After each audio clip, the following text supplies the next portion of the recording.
C'est une semaine de défis sans fin pour les premiers répondants travaillant d'arrache-pied après l'entrée dans la ville de la coulée de boue. Les destructions sont d'ailleurs très vastes. Elles couvrent plus de 48 km², aujourd'hui envahies par les rochers et la terre. Il n'y a plus de routes, plus de maisons. Je suis tellement dévastée par ce que je vois. Les équipes de sauvetage utilisent des véhicules d'intervention Bearcat des forces de police d'élite pour récupérer des personnes depuis des fenêtres situées au deuxième étage.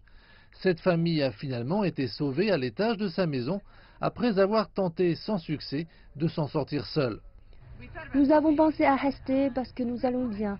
Nous avions de l'électricité, Internet et notre téléphone. Nous pensions avoir de l'eau et puis il y a eu une coupure d'électricité. Ces Bearcats équipés de 4 roues motrices sont suffisamment élevés pour se déplacer dans la boue. Ils sont capables d'évoluer là où aucun autre véhicule n'est capable d'aller. Cette équipe seule a déjà secouru plus de 30 personnes. Pour la plupart d'entre nous, ce premier jour, mardi matin, était particulièrement surréaliste. On ne pouvait pas vraiment comprendre le degré de dévastation. La destruction des maisons est partout, des décombres et des débris.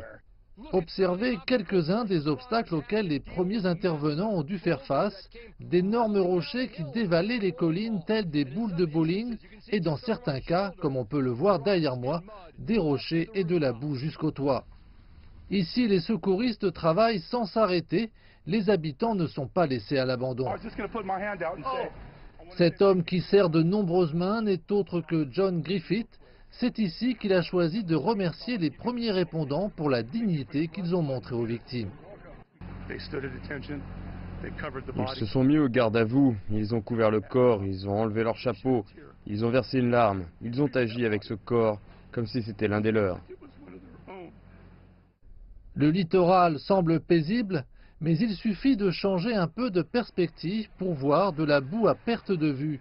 Pour les premiers intervenants, le retour d'un paysage idyllique semble très lointain.